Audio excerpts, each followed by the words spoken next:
everybody, Jay from the MTX family here, and today I'm in our Phoenix facility and I stumbled across a room that had a whole bunch of old and, for lack of a better word, forgotten MTX builds that we've done over the years. I have here one of these old builds. I don't know anything about this build, but I do know someone that does. He is one of the original builders who happens to also work for MTX, my friend and colleague, Jason Plank. Jason, hi. Hi. So, Jason, this is a 2002 Cadillac Escalade EXT, which is the Cadillac version of the Avalanche. Out of all the cars you can build, why the Cadillac Escalade EXT? I didn't want to build a Cadillac EXT. No? No. It's what we had. It was a terrible idea, but we made it work. This truck is equipped with the JackHammer. We had built the JackHammer and released the JackHammer and had gotten some flack from the car audio industry about it just being a prop. It didn't really work. Lloyd Ivey, may he rest in peace, wanted us to build something to prove that it was an actual subwoofer, and it actually worked. This thing is massive. Everyone knows it from Mythbusters and Pimp My Ride, you know, when Mad Mike did the whole thing with it. I think I'm gonna be sick. The subwoofer's over the top.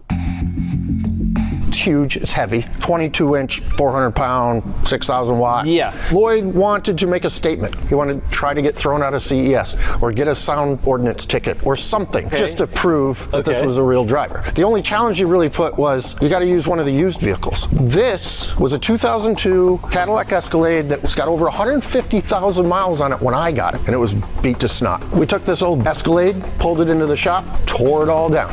We had a couple of months to do this. This thing was a journey to build. If you want to get into the story, we're going to be here a while. Let's get into it, because I'm excited. All right, sounds good. Let's start under the hood.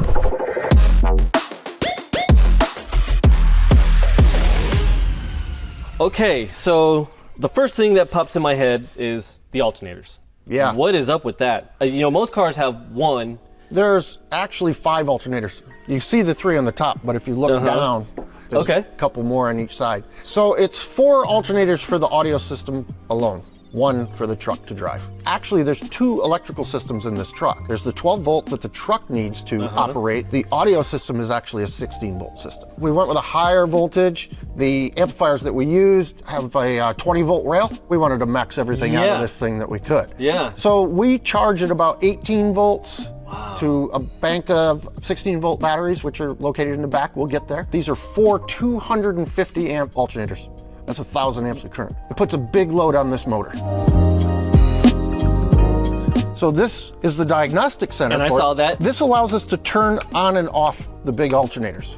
So if you're just driving, you don't have to run and load the motor down. The alternators I cannot take credit for. Good friend of mine, Coy, that worked at Powermaster at the time. He took the project on himself. We had already stripped the truck out. Yeah. The interior was gutted, had just a seat. I drove the truck down there. I got no heat, no air. It was a mess. We told Coy what we wanted to do. We kind of had a drawing and that sort of stuff. And he's like, I'll do it. I'll take it on. Never done it, but I'll figure it out. He had to disassemble pretty much this whole front end. He got it finished. I flew down. I drove it back with 1 seat, 5 alternators. We got it back home, took it all apart, had everything chromed and polished. If you look, it no longer has a standard pulley. It's never blown a belt, but that is the belt diagram. It's complicated. The belt's actually off a Peterbilt. It's actually an 8 rib, but this is a 6 rib, so we had to make a little fixture to cut 2 ribs off the belt so that it'll fit on this thing. This belt's been on there since day 1. Wow. Every bit of this was built. And you got to remember too, we were in a town of 10,000 people. We had the machine shop across the parking lot do this for us. The machine shop was MTX's. That machine shop stamped all our subwoofer baskets. Even if we bought a pulley, which we didn't, we modified it. We had to put our stamp on it. So we had to figure out how to do everything. Like this silly thing. We made this out of a piece of wood first, and then did it with a router. We didn't have CNCs. Yeah, CNC machines, 3D cutting. Nope. That didn't exist back then. Nope. That's a lot to go in for just an audio system, but at least there's some aesthetic to it, because I see like on the interior panels are all colored the same color as the exterior paint, which I love. On that note, I think I want to get into the sides of the truck. So let's start looking at the paint and some of the outer stuff. Okay, sounds good. I love the whole blend from the engine bay color to the body, but I did notice that there was like a strip. It's not like your traditional paint strip. What's going on with this? This truck was a chore to get painted in this tiny little town. We had 2 little body shops, but nobody wanted to do any custom work. The second shop I went to said that, well, they have like an intern kid. He was more than willing to do it. I saw some of his work, very capable. Okay. Price was fantastic. Here's the problem.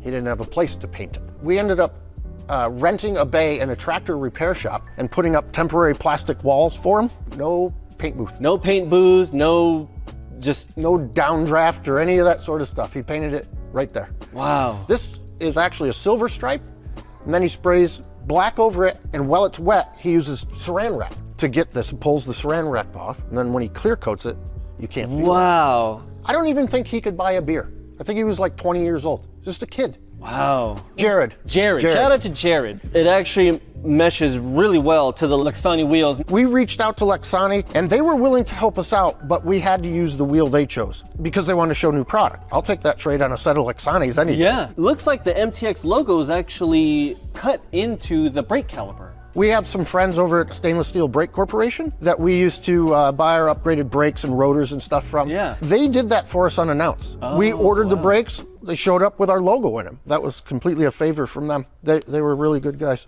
I'm gonna go ahead and I'm going to call this out. This was a sign of the times. I don't know if you remember back then, but everything was shiny. Teeth were shiny. Yeah. It was hip hop Chains music. everywhere. Yeah, big long chains. We're listening to Nelly. We're listening to Paul Wall. We had to get a little bling. Everything in this truck, as you've seen with the alternators and some of the other polished pieces you'll see, everything is shiny. It's kind of a joke that stuck, so to speak.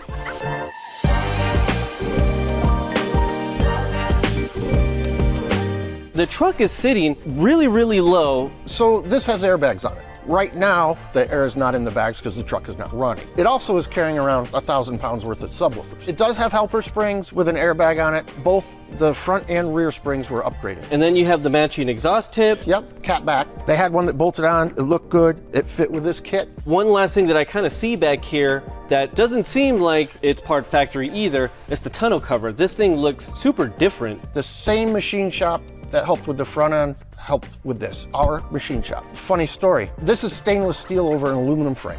I don't have access to sheets of stainless steel, but the people that make dairy tanks do. We went over there to a dairy tank manufacturer to buy sheets of stainless steel. Shout out to Phil and Kenny, those were the 2 machinists. Phil and Kenny, thanks a lot. They did all the work on this. I love and miss those guys, but yeah, that's the story of the tonneau cover. Wow. So it came from making dairy parts.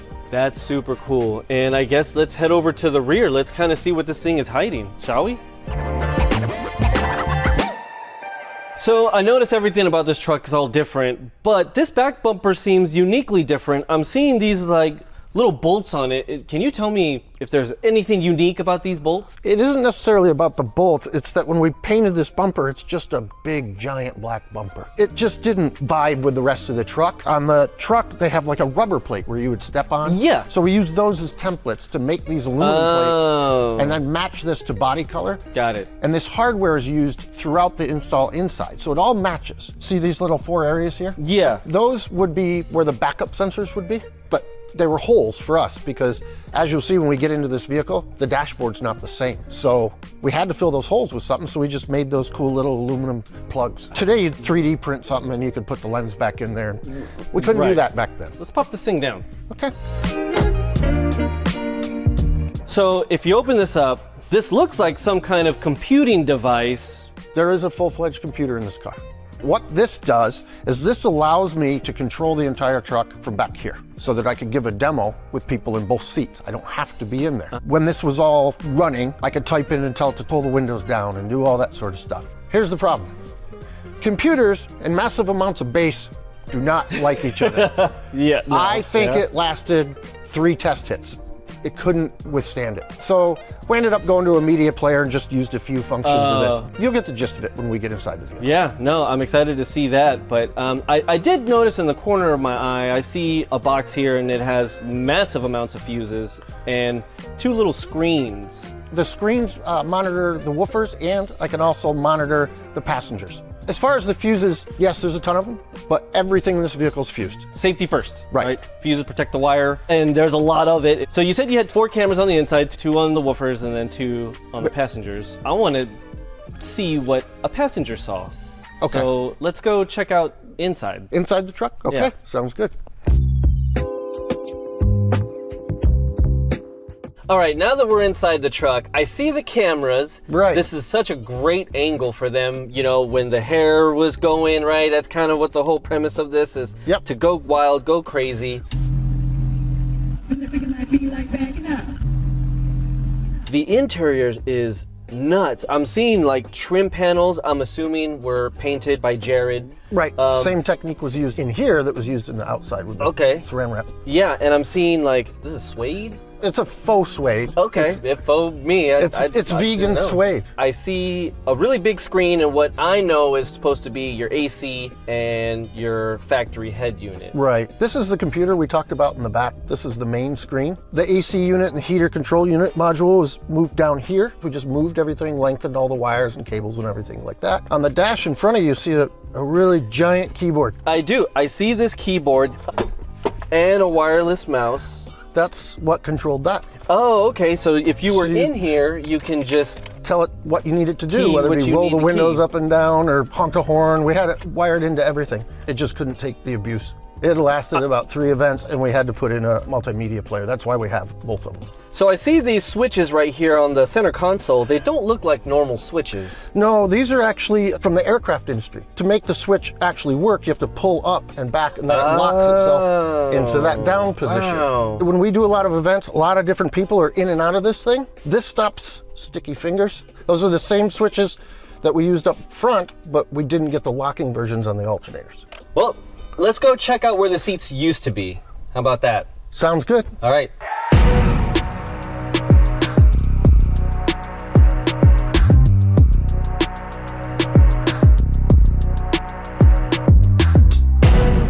One of the things that kind of strikes me, the floating sub design. You see floating things all the time, usually amps, but you don't really see floating 50-pound woofers. How did that come about? When we initially thought of this system, we weren't going to have the mid-bass output from 6.5s to a 30-inch woofer. Yeah. So we had to come up with something to use as our mid-bass. Why not an actual subwoofer? Now I got to figure out a place to put them. We've built a tubular frame in here that is lined with MDF. The fiberglass tub and this trim panel all cover all of that. If you remember these trucks, they have a seat belt right here. That gave me the mounting point for the floating subs. Yeah. So this is steel, then MDF, then the woofers, and then the fiberglass trim panel with the suede trim panel. There's actually 8 amplifiers in here, correct? Correct. This is a 2-level amp rack. All the multi-channel amplifiers are underneath on the first layer. All 4 of these are dedicated to just the JackHammer. We didn't want to just stack them because then the bottom ones are lost. So we came up with this arch. So you can still stick your head in there and look and see all the amplifiers. You can still adjust all the settings. And plus, it's just a cool design. And we thought it tied in with the truck real well. Yeah. It is no easy feat to put in almost 400-pound subwoofers into anything. No. You have 2 of them in here. Yeah. How is that even possible? Forklifts?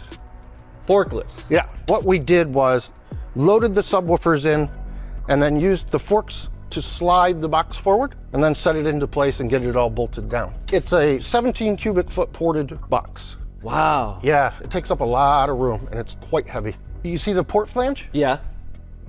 My machinists, they do all that. So the rear cameras are on the back of the amp rack looking at the drivers. So and you could switch it back there to Right. see the woofers in motion. Right. And those cameras work fine through that process. Yes, they're still working today, 2 decades later. I would say that the amplifiers look a little bit newer. Okay, so these aren't the original amplifiers. We were doing a show it was 2007. It was the Texas Heat Wave, big truck show. We had this one and its partner in crime Escalade on one single trailer, parked at the hotel, I would say about 3 days before because we were there for setup. And we were woken up in the middle of the night by security because the truck's alarm was going off. So those top 4 amps were stolen in Texas in a parking lot before a show. We've always been the show must go on. We got to figure it out. We called corporate, they airmailed 4 brand new amps, and John Wilson and I, one of our show guys, he and I went to a Napa. We bought some Bondo, we bought some sandpaper, we bought some single stage paint, redid that in the parking lot of the hotel. It didn't look as good as it looks now, but it got us through that event. The people that were there come to see the big hair tricks and all that, I don't know that they even noticed. So we were pretty happy with that. And then when we got it home, of course, we tore it back down and repainted it to make it look like it does now. Okay. So technically, those amps are a couple years newer than the ones on the bottom. And you can see, you were asking about the bolts. See the bolts? Oh yeah, the ones that are matching on the back. Yep, they all carry through. And the same paint scheme on all the grommets. Also done by Jared. Yep. Jared has hands full. It was a lot of fun because the shop was an open door, and he would bring us parts and see what the evolution of the thing is, and then come back in a couple days and see what it's going. So I wish I had the capabilities we have now with CNC and 3D printing, and man, I couldn't imagine what that would have been like 20 years ago. It's nice to see like where the evolution has gone to be more efficient, but at the same time, it's nice to know where that stuff came from, because the guys that started doing CNC and 3D printing, they might have done similar things. Like, man, I wish I had this kind of technology. You know what? I'm going to invent it. It makes me feel old. That's we worked long into the night, and the back door was always open, and people come and go. And there were nights where we didn't go home, and you know, our wives or girlfriends at the time would bring our meals in so we could keep working to get this thing done. I had a great team. I love my team. They worked their butts off. It's just a great group. Small shop, small town, or just a couple of dudes, this is a lot of build. Well, I gotta hand it to you, Jason. This was an amazing walkthrough. You know, we see the build every day. You know, we see it in magazines, and we would see it in shows. You know, it toured the country for years. But these are the stories that you don't really hear, you don't really see, you don't know, you know, unless the people that were involved were there. So again, I want to thank you. I want to thank MTX, the people that helped to build this, and your team. They all contributed to just this great piece of history.